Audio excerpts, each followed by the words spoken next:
The attic was off limits. Always had been. But when the roof started leaking, I went up and found a photo that broke my reality. The smell hit first: old insulation, dust, and a strange sweetness like dried flowers trapped in air that hadn't been breathed in decades. I ducked under the slanted beams, flashlight beam bobbing with every step. The roof had leaked above the laundry room and Mom asked me to check just in case. I wasn't even supposed to be up here. Dad made that clear when I was a kid. Rotten beams, he'd said. Nothing up there but junk. But he'd lied. There were boxes, dozens of them. Neatly labeled in his handwriting, even. Winter clothes. Baby stuff. Tax docs 1988 to 1990. I moved through the maze until one box caught my eye, unlabeled, shoved in the farthest corner like it wanted to be forgotten. The tape had dried and split on its own. I barely had to touch it. Inside were old photo albums, yellowed at the edges. Birthday parties, family trips, Dad's college graduation.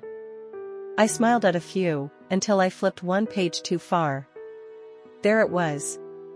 A wedding photo. My breath froze halfway up my throat. Dad, young, clean-shaven, smiling like I've never seen him smile in real life, stood in a white tux, holding hands with a woman in a satin wedding gown. She wore a cathedral-length veil, pearls around her neck, and joy across her face.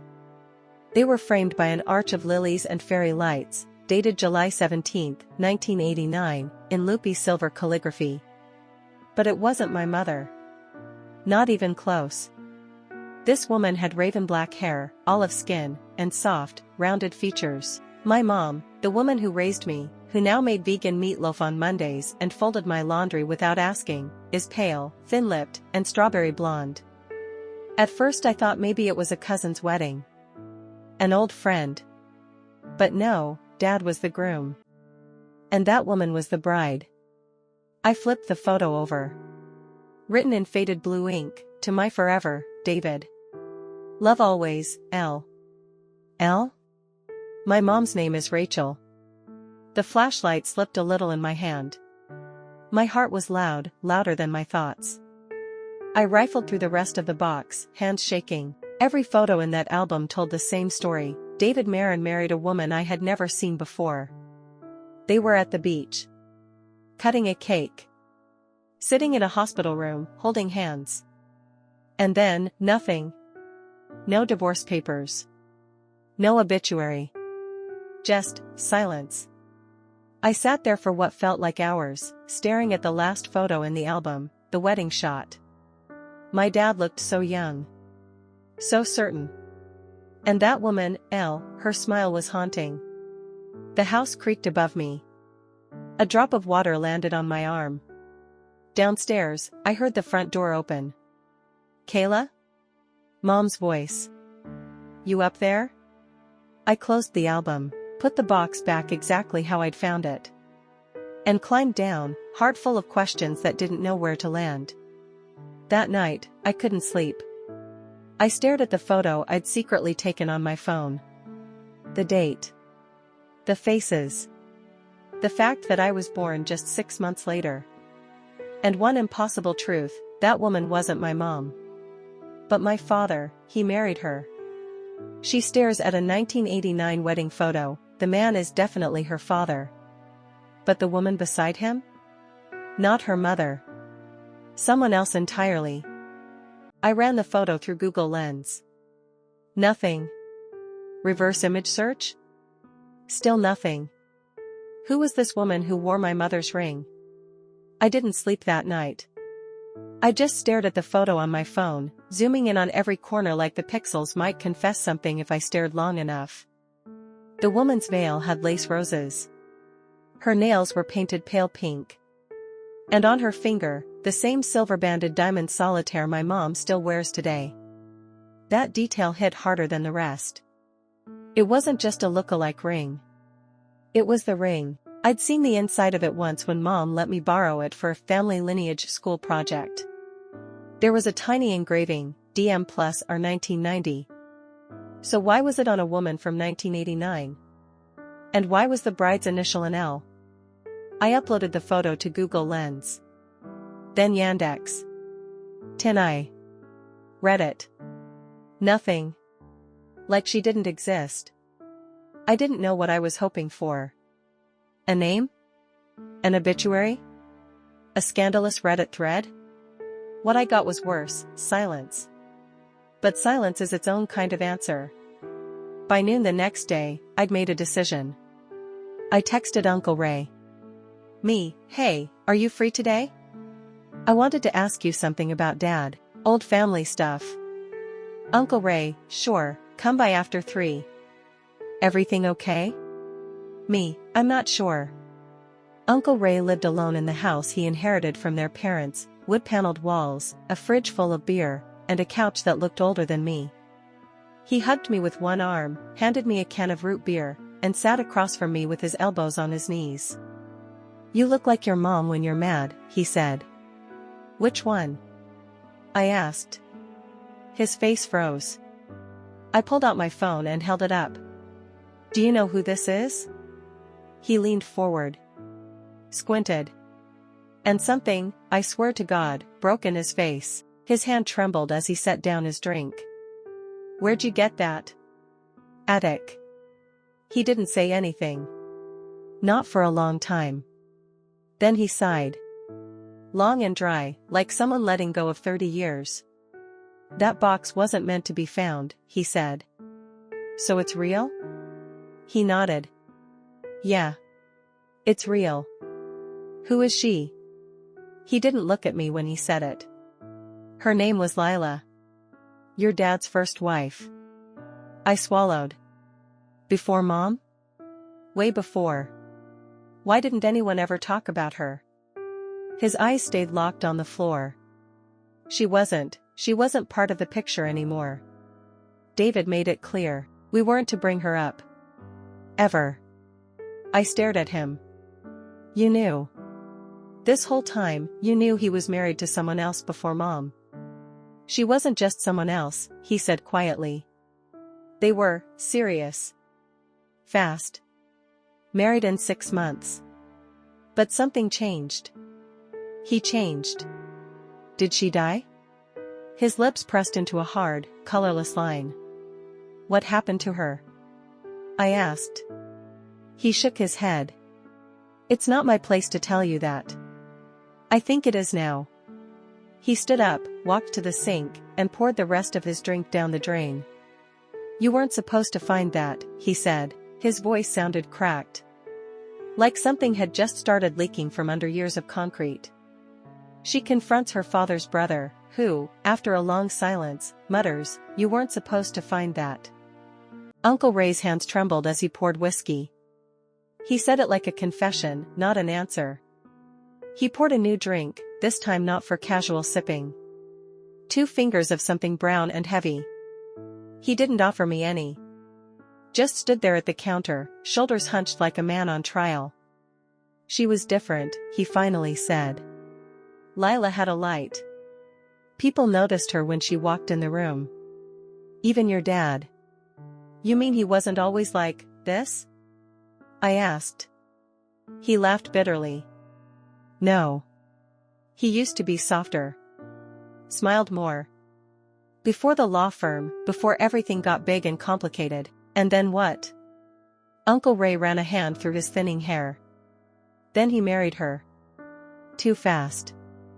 Too young. And things got dark. I leaned forward. You said she wasn't just someone else. What does that mean? He stared at his glass. I think he loved her. Obsessively. But he also hated how much power she had over him. She had opinions. She wanted to travel, work, write.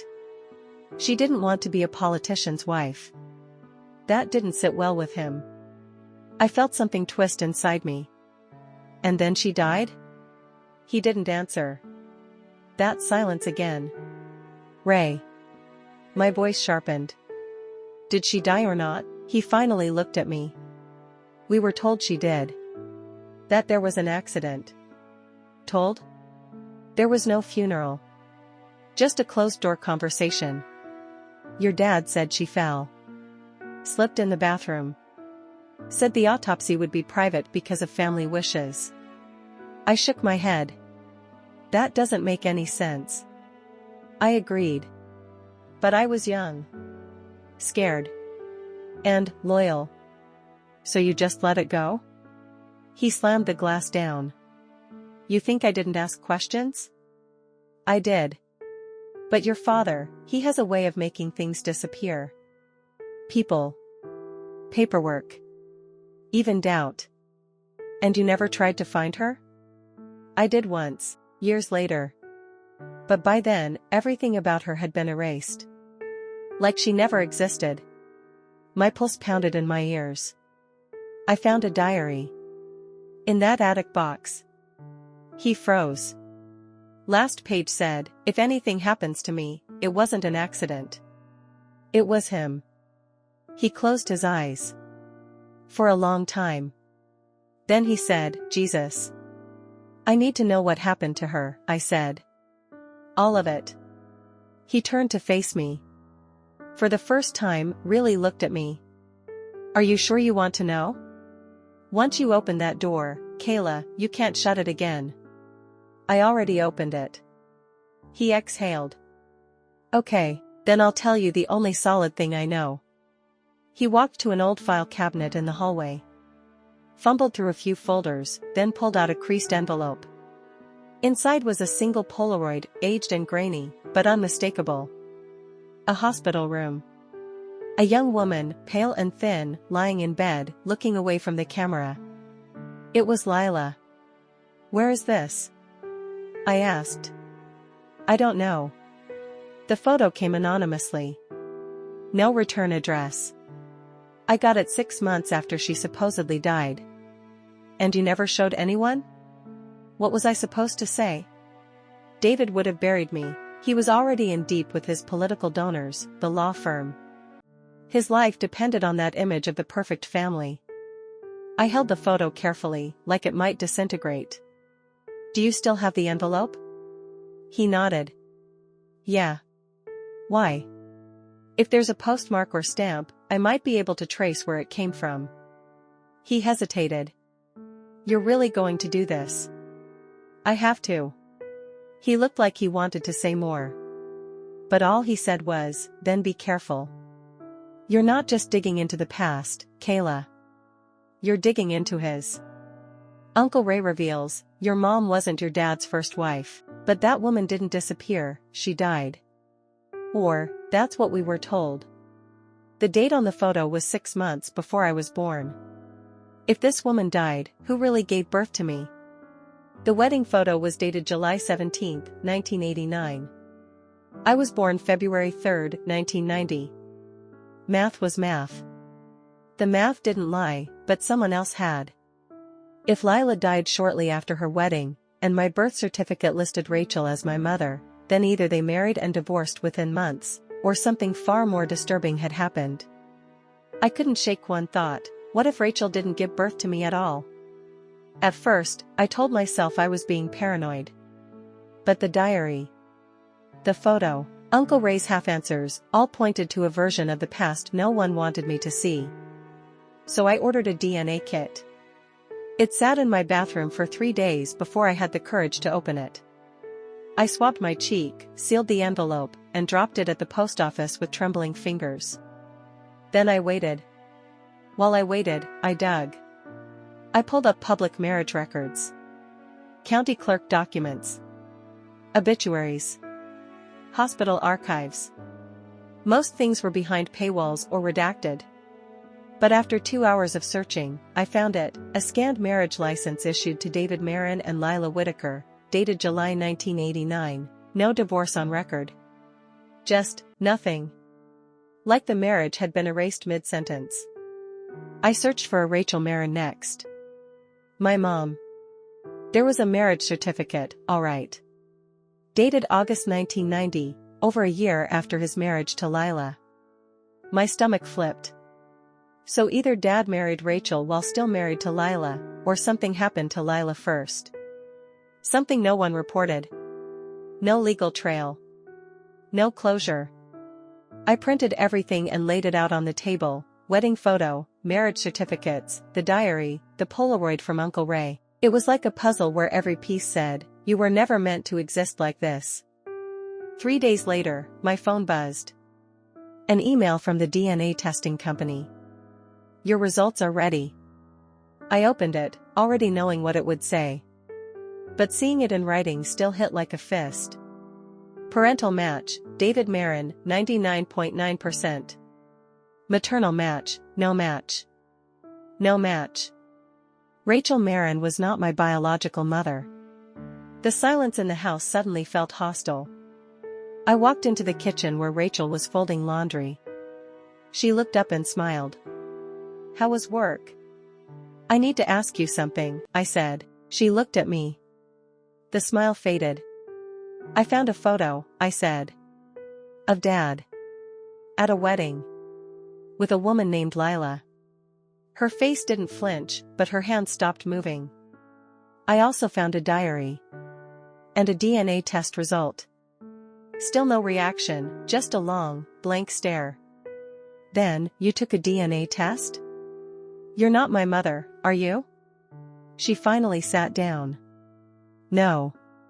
I'm not." I waited for more. Some story. Some explanation. But she just sat there, blinking like the air had been knocked out of her. "Who is Lila?" I asked. Rachel's voice was paper thin. "She was David's wife." "And, your real mother, what happened to her?" "I don't know," she whispered. "He said she died. But there was no funeral. No family. He said she'd been unstable. That she ran off. That he'd found you abandoned." And I wanted to believe him. My blood went cold. "You wanted to believe? Or you knew?" I didn't ask questions. That was the deal. I could raise you, love you, but I couldn't ask. That's not love. She flinched like I'd slapped her. "I raised you.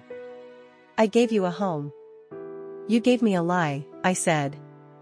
And then I walked out. She finds a storage unit registered under an unfamiliar name, one her dad used to visit monthly. It smelled like mildew and secrets. Old suitcases. Boxes.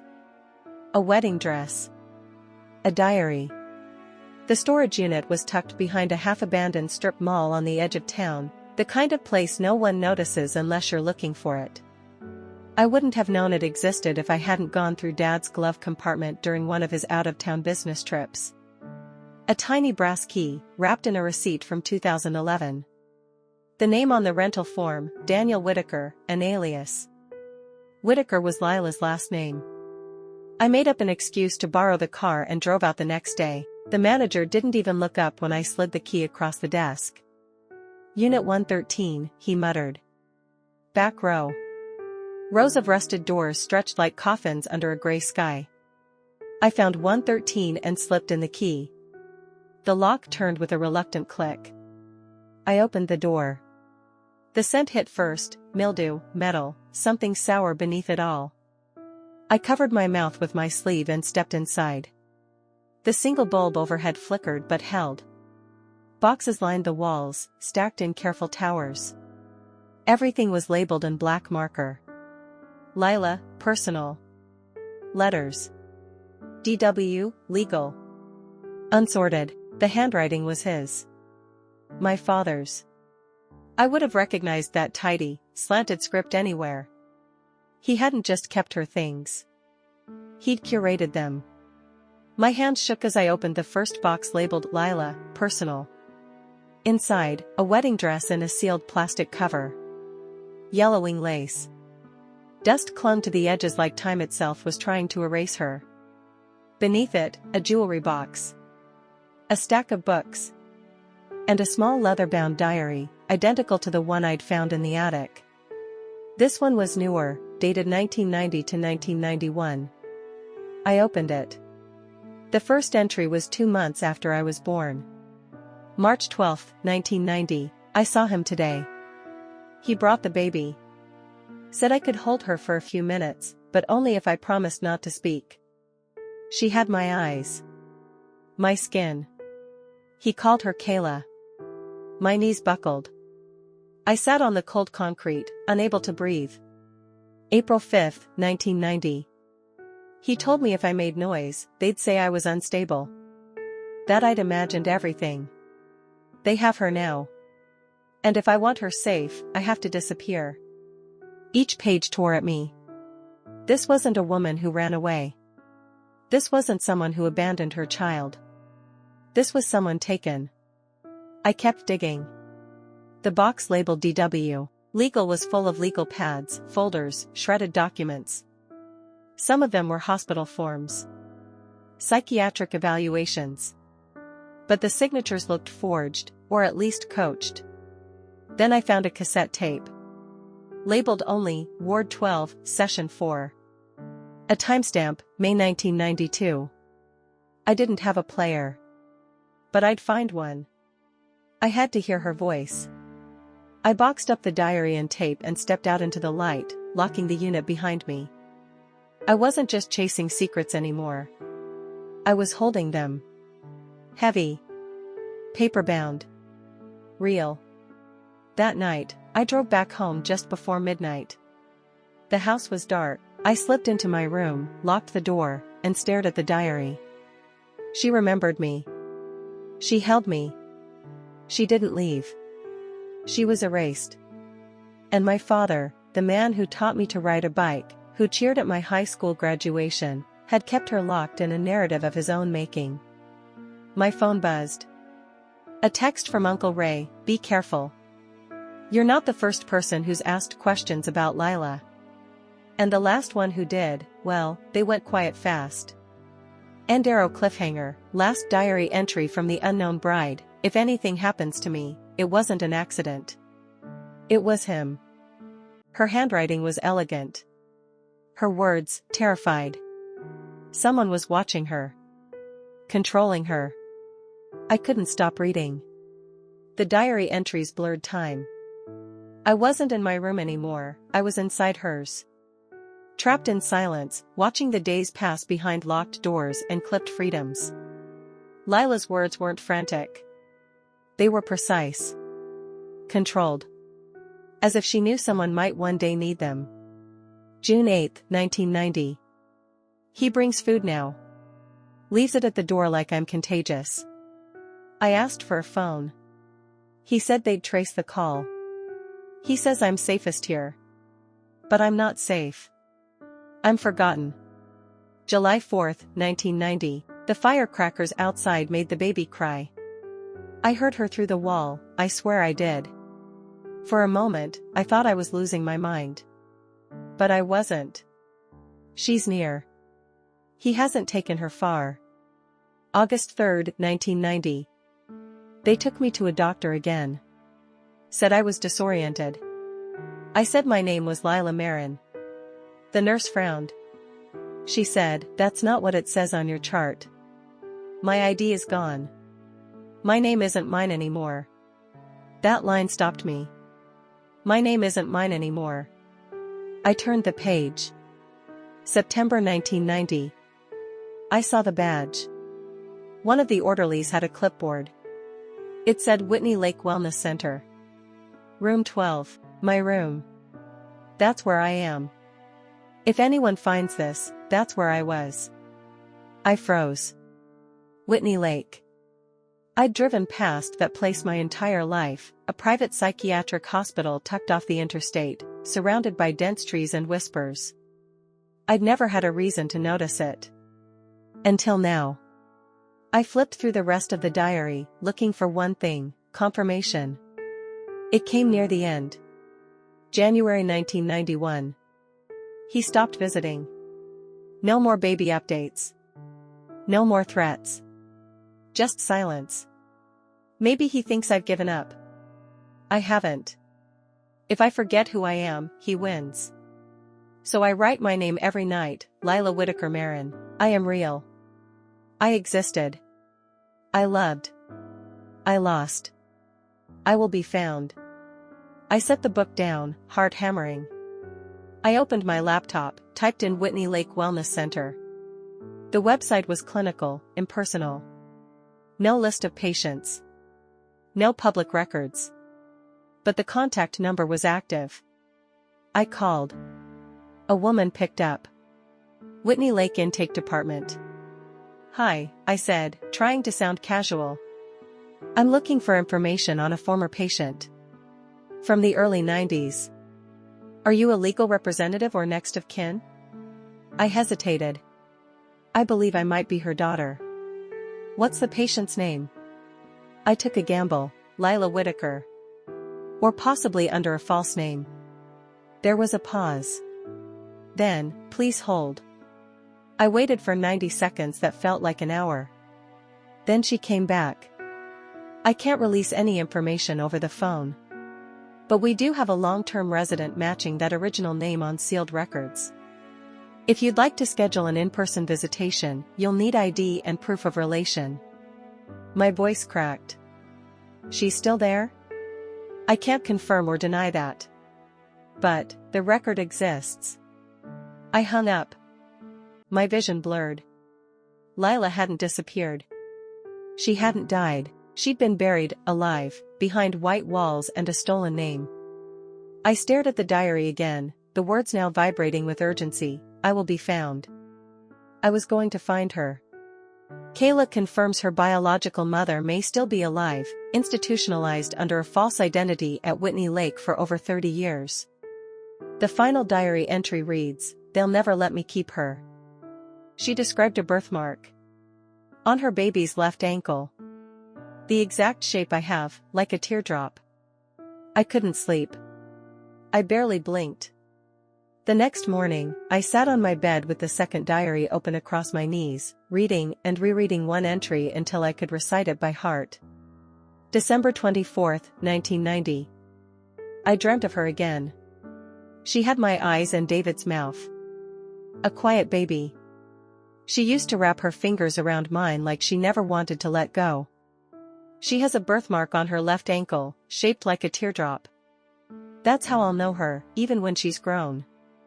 Even if she forgets me. I pulled my foot into my lap, peeled off my sock, and stared. There it was. Small. Soft. Faint now, but still there. I'd always thought it was just a thing. A quirk. Something unique and unimportant. Now it was a scream. I was the baby. There wasn't a sliver of doubt left in me. I drove to Whitney Lake that afternoon. The building was worse than I remembered. Cold brick. Gated entrance. Whitewashed windows that barely opened. It didn't look like a hospital. It looked like a place people vanished into. The woman at the front desk asked for my ID, made a copy, and directed me to a waiting area. I couldn't stop my hands from shaking. 15 minutes later, a nurse in navy scrubs approached. "Kayla Marin?" I stood. "Come with me." She didn't smile. Just turned and walked, and I followed, heart in my throat. The hallway was dim. Quiet. Too clean. The kind of quiet where truth lived, or was buried. We stopped at a door labeled Room 12. I stared at the number like it might open on its own. The nurse knocked gently, then opened it. "You have a visitor," she said. Then she stepped back, and I walked inside. The woman sitting by the window was older, thinner, her hair streaked with gray and white, but her eyes were mine. She looked up. Blinked. Her hand twitched toward her lap like she didn't know what to do with it. I sat across from her. "Lila?"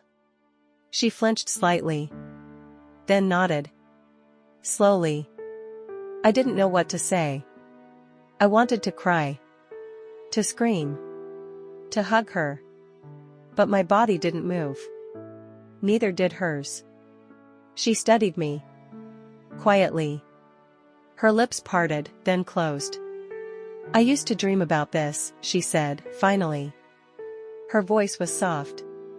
Raspy. "I read your diary," I said. "Both of them."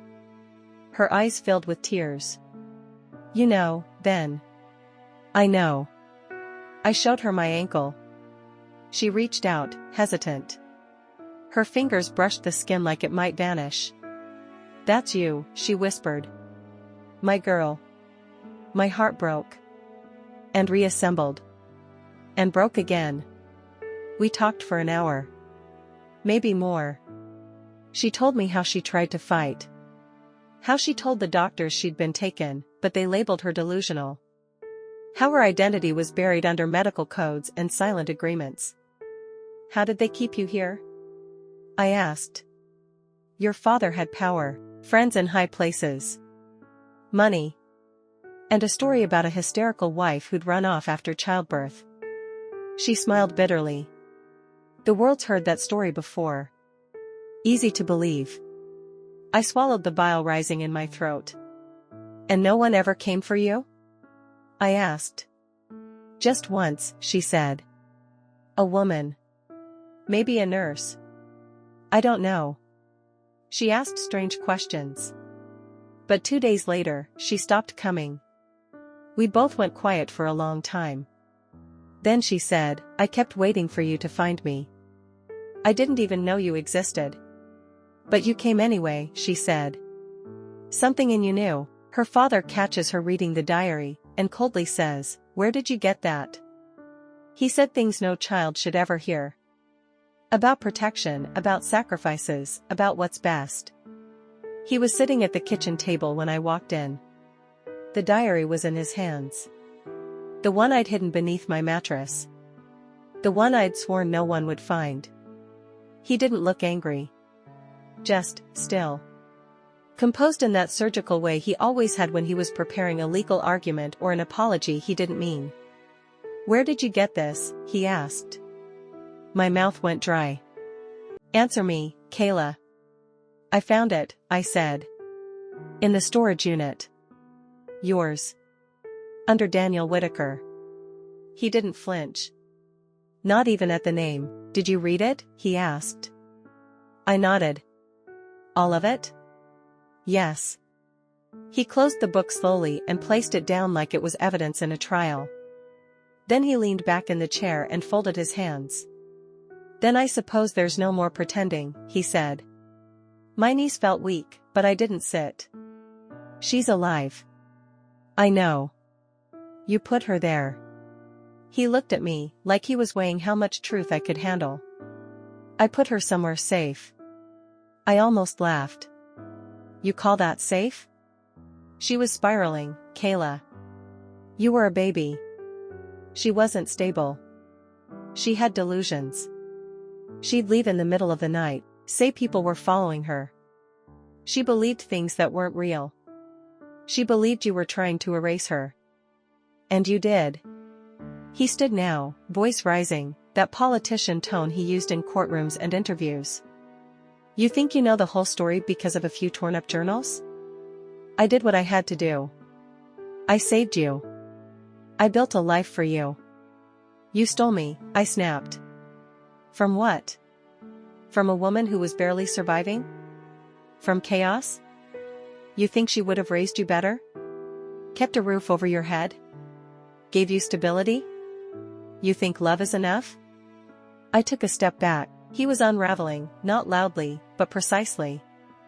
Like someone dismantling a machine screw by screw. "I didn't just take you," he said. "I rescued you. You had no idea what that first year was like." She couldn't hold it together. She'd cry for hours. She stopped eating. Said she saw things that weren't there. And when I tried to help, she turned on me. "You institutionalized her," I whispered. "I gave her a chance to recover. But she didn't. So I moved on. With a new wife. A new life."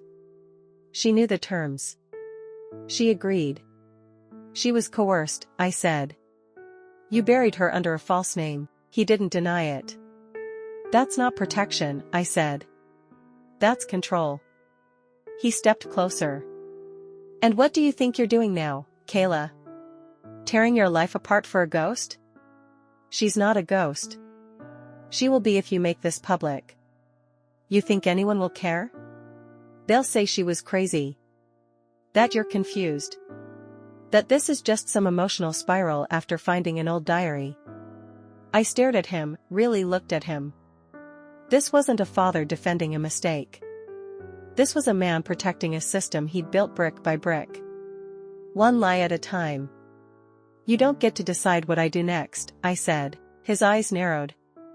If you go down this road, he said, voice low and measured, you will lose more than you think. That night, I packed a bag. I didn't know where I was going, just that I couldn't sleep under that roof another second. I grabbed my laptop, the diary, the cassette, and drove off into the dark. I didn't feel brave.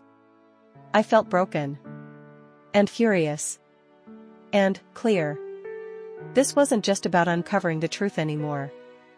This was about making sure no one like my father could ever erase someone again. She finds the name of the hospital. It still exists. She stared at me through the glass. Eyes hollow, but familiar. Like looking into my own future. The next morning, I drove back to Whitney Lake with a folder full of documents, my birth certificate, copies of the diaries, even the old wedding photo. The nurse at reception looked at me differently this time, maybe because I used the word daughter. They escorted me through a different hallway now.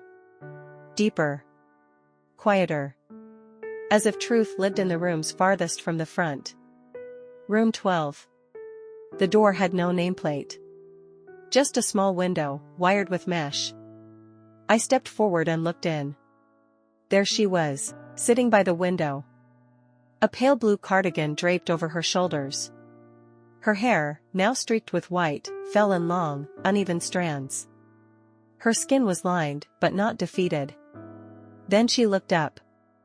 We locked eyes. And it hit me, a recognition deeper than memory. Not something taught. Something inherited. She stood slowly, uncertain. A nurse unlocked the door, and I stepped inside. The room was bare but clean. A bed. A bookshelf. A watercolor painting taped to the wall, a beach. Waves. One empty chair in the sand. I didn't know if you'd come back, she said, her voice cracked on the second word. I nodded, too overwhelmed to speak. Do you remember the beach? She asked. I blinked. What? She pointed to the painting. I used to dream about that place. It's not real. Just how I pictured where they took you. Somewhere safe. Warm. Quiet. My throat tightened. You always thought of me? Every single day. We talked for hours.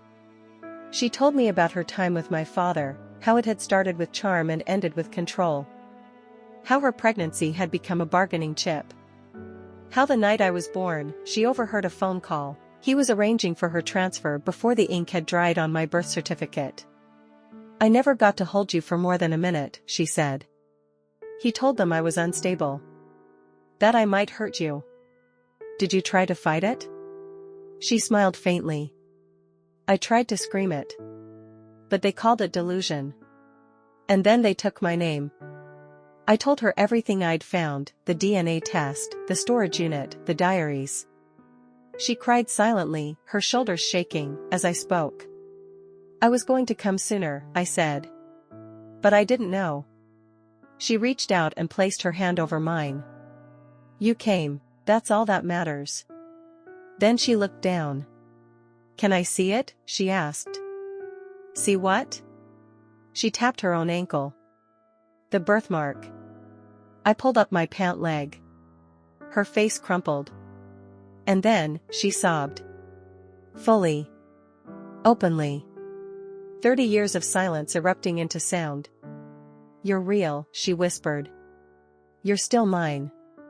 When visiting hours ended, a nurse appeared at the door.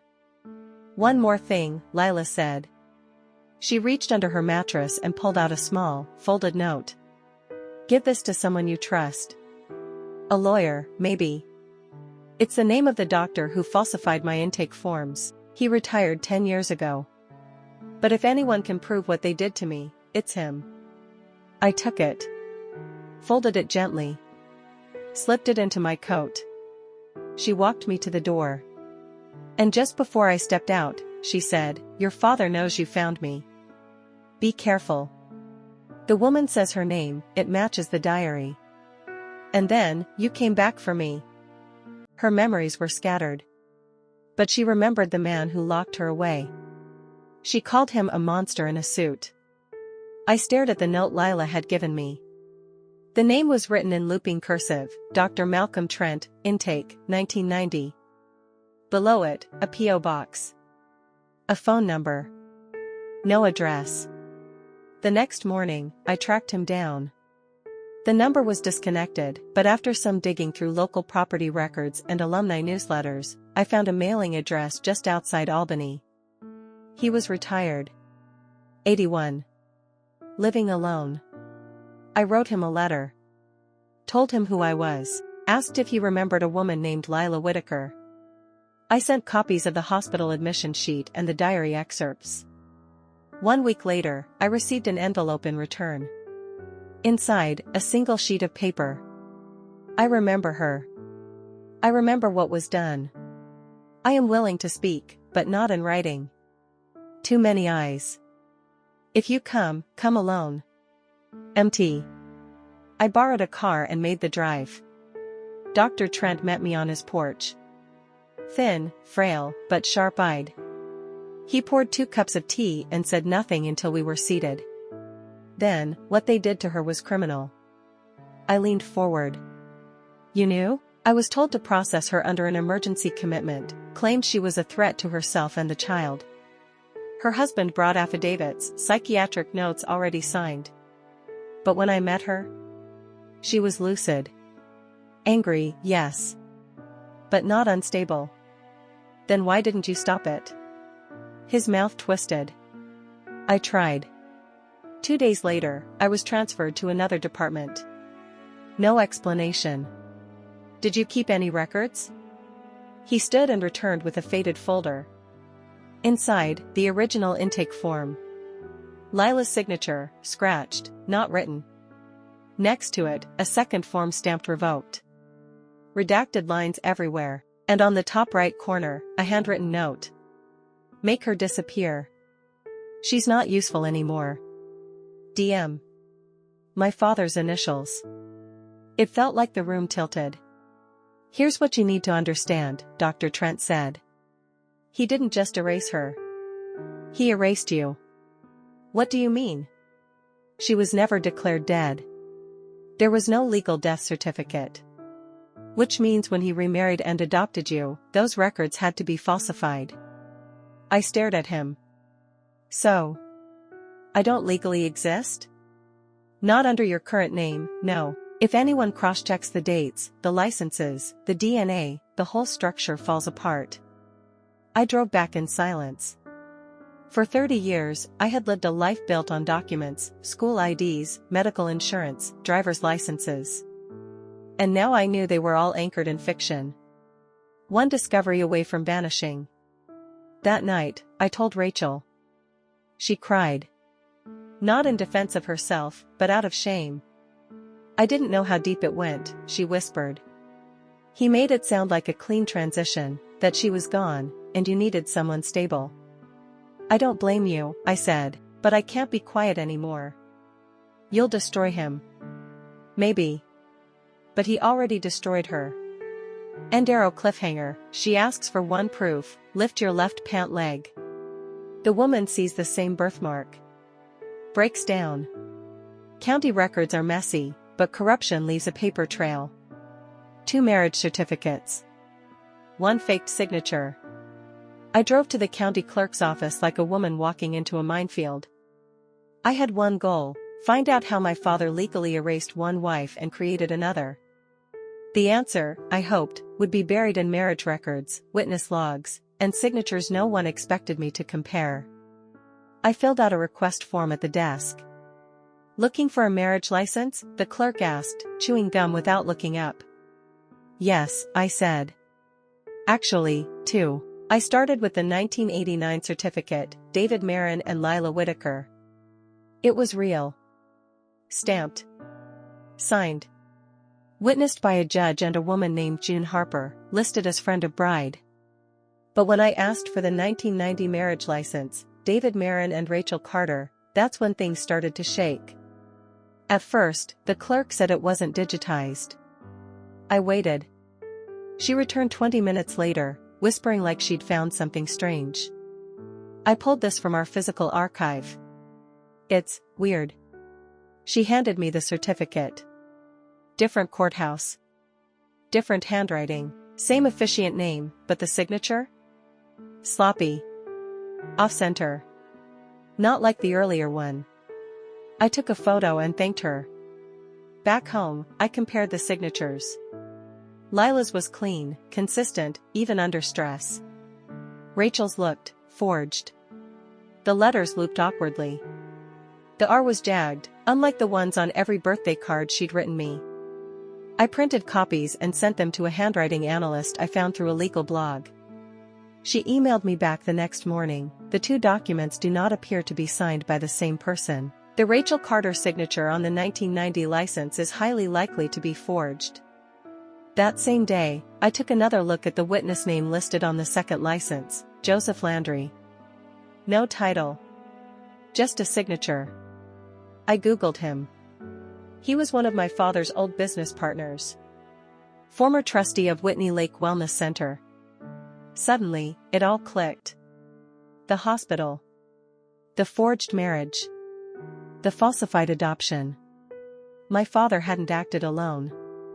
This was a web, and it had been built brick by brick with help from people who had something to gain from keeping Lila locked up and me off the books. That night, I confronted Rachel again. "Do you remember your wedding day?" I asked. She hesitated. "Not really. It wasn't big. Just the two of us. Quick. Quiet. Do you remember who officiated it?" "No. I think it was at the county office." I showed her the license. Her face drained. "I never signed that." "But your name's on it." "I never saw this before." "I swear, Kayla." I believed her. And suddenly, I saw her for what she was, not just complicit, but used. Like Lila. Like me. Her dad's business partner is linked to the psychiatric hospital. He signed her mother in. Uncle Ray lied. He knew. And he kept her silent, with money, maybe more. I drove to Uncle Ray's house without calling first. I didn't care if he was busy. I didn't care if I woke him up. He opened the door in his usual flannel and cargo shorts, rubbing sleep from his eyes. "You said I could trust you," I said, pushing past him. "Kayla, what's going on?" I dropped the marriage licenses, the handwriting analysis, and the trustee records onto his kitchen table. "Tell me again how you didn't know." His eyes skimmed the papers. I watched the blood drain from his face.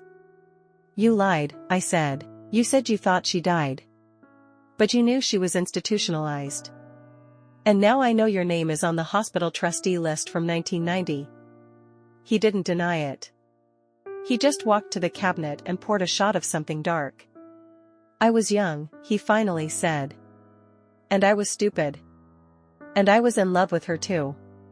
The room went silent. "What?" "Lila," he said. "Before they got married, I thought there was a chance. She was magnetic. Kind. She laughed at my jokes when no one else did.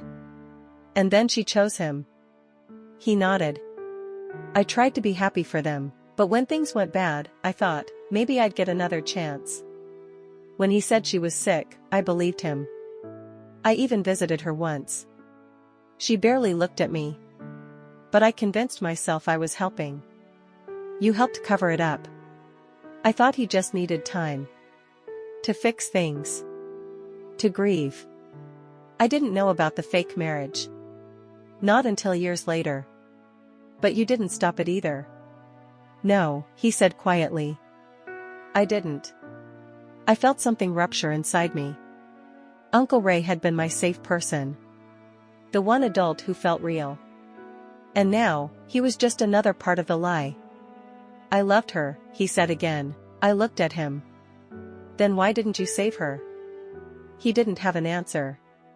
Outside, the wind whipped through the trees like they were shaking their heads at me. I sat in my car for a long time, hands frozen on the steering wheel, the cold pressing into my chest from the inside. All of it had been theater. Staged. Lit. Rehearsed. My life wasn't real. But the pain was. Later that night, I received an email from a journalist I'd contacted anonymously through a whistleblower hotline. "This is big. Bigger than you think. If you're willing to go on record, we'll run it, but be ready, it'll be war." I closed the laptop and stared at my reflection in the window. For 30 years, they rewrote my story. Now, I was taking the pen back. She tells Uncle Ray, I'm going public. Podcasts. Reporters. Police. But the truth is slippery when men like my father have power. The story went live on a Monday morning. Front page feature on an independent investigative blog, followed by a special report on a true crime podcast with a cult following. The title was clear, loud, impossible to ignore: Erased, the Forgotten Wife of David Marin. My voice, clipped, shaking but unflinching, filled the airwaves. I told the whole story. The diaries. The DNA. The storage unit. The tape. The room with no name. I didn't name Rachel, but I named my father. Fully. Without fear, and for 48 hours, the world listened. Then the threats started. A cease and desist letter from my father's lawyers. A statement to the press calling the allegations deeply disturbing slander from a troubled young woman who was manipulated by outside forces.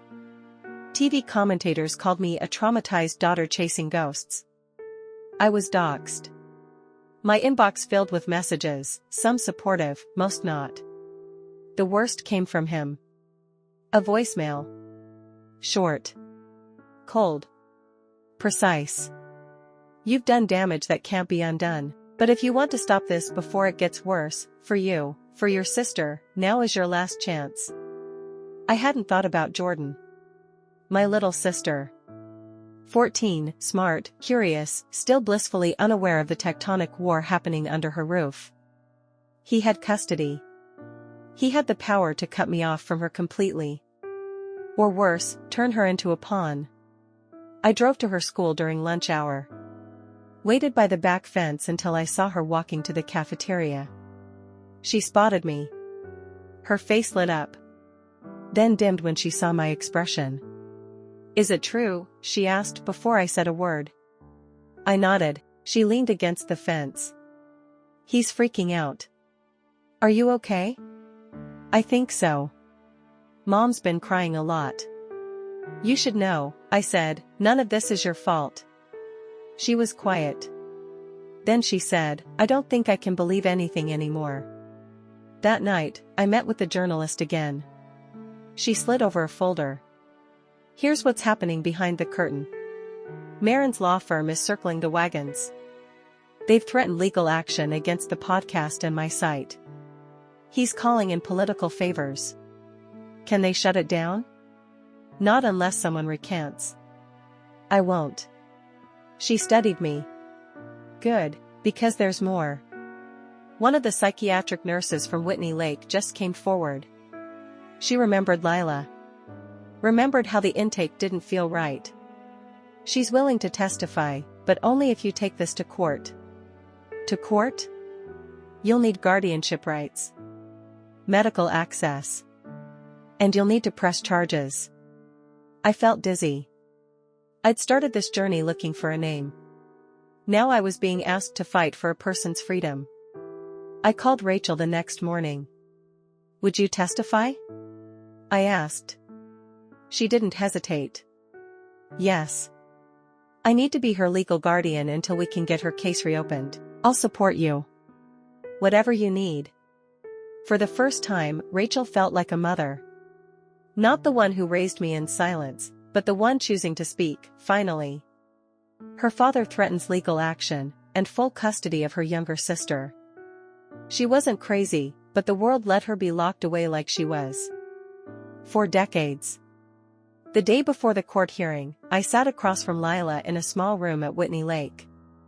It was the first time she'd worn clothes that weren't a uniform. A cardigan, jeans, simple flats. She looked like someone who belonged in the world again. "I'm scared," she admitted. "I haven't spoken in front of people, not like this, in years." "You don't have to be perfect," I said. "You just have to be you." She smiled faintly. "For so long, I stopped being anyone. I was just, patient 12. File number 4136, whispered about, not spoken to." "But you survived," I said. "No," she said, shaking her head. I remembered. That's what saved me. Meanwhile, my father was in full media assault mode. He called it a coordinated character assassination. Claimed I'd fabricated documents, brainwashed a sick woman into believing fantasies, and colluded with activists to destroy his career. He looked polished on camera, concerned, composed, even fatherly. But the mask was cracking.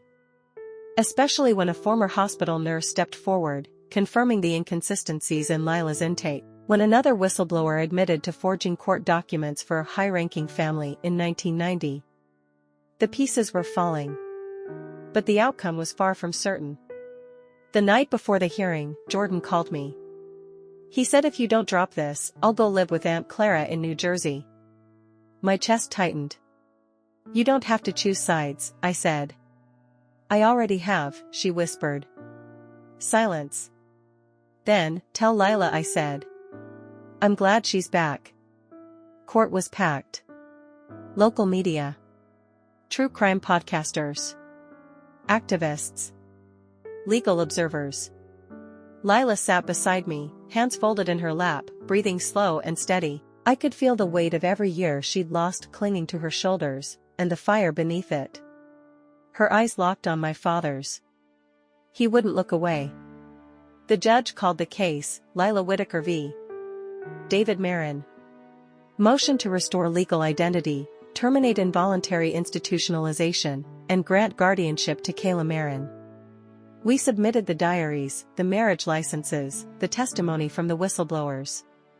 Dr. Trent spoke via video conference. The nurse took the stand. Even Rachel submitted a written affidavit. Then Lila stood.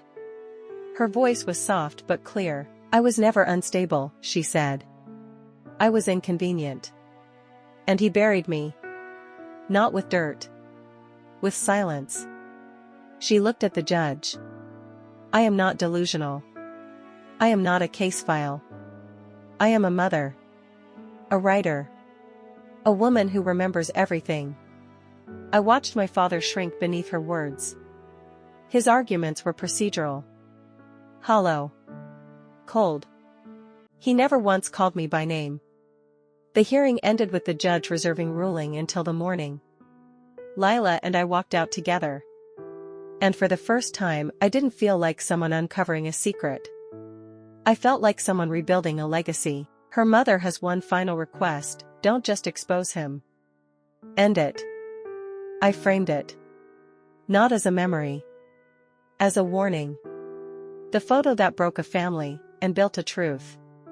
The ruling came down at 9:47 a.m. The judge restored Lila Whitaker's legal identity. Declared her institutionalization unlawful. Stripped my father of any remaining guardianship. And granted me full legal authority to assist with her transition back into public life. We didn't celebrate. We exhaled. My father didn't attend the final hearing. He was traveling abroad according to his lawyer. But 3 days later, his firm announced his resignation for personal reasons. The media tried to contact him. No response. By the end of the week, he had disappeared. No forwarding address. No press conference. No final statement. Just gone. It felt fitting. He built an empire on precision and control. But when faced with truth, living, breathing, undeniable, he chose erasure. The same thing he did to Lila. We moved slowly after that. Lila didn't want interviews. She didn't want fame. She wanted time. To sit in the sun. To drink tea with Rachel, awkward at first, then tender. To walk through a bookstore again. To meet Jordan, who brought her a drawing of the beach painting from her room in Whitney Lake. To hear me say the word mom and not flinch. One morning, I pulled the wedding photo out of its sleeve. The one I found in the attic. The one that started it all. My father in a white tux. My real mother in lace. Frozen in time. I placed it in a frame. Not to forgive. Not to forget. To remember. How one lie, wrapped in silence, nearly swallowed 3 generations. And how truth, when spoken without apology, became rescue. Weeks later, a letter arrived. No return address, just a simple cream envelope with my name in my father's handwriting. Inside, one sentence.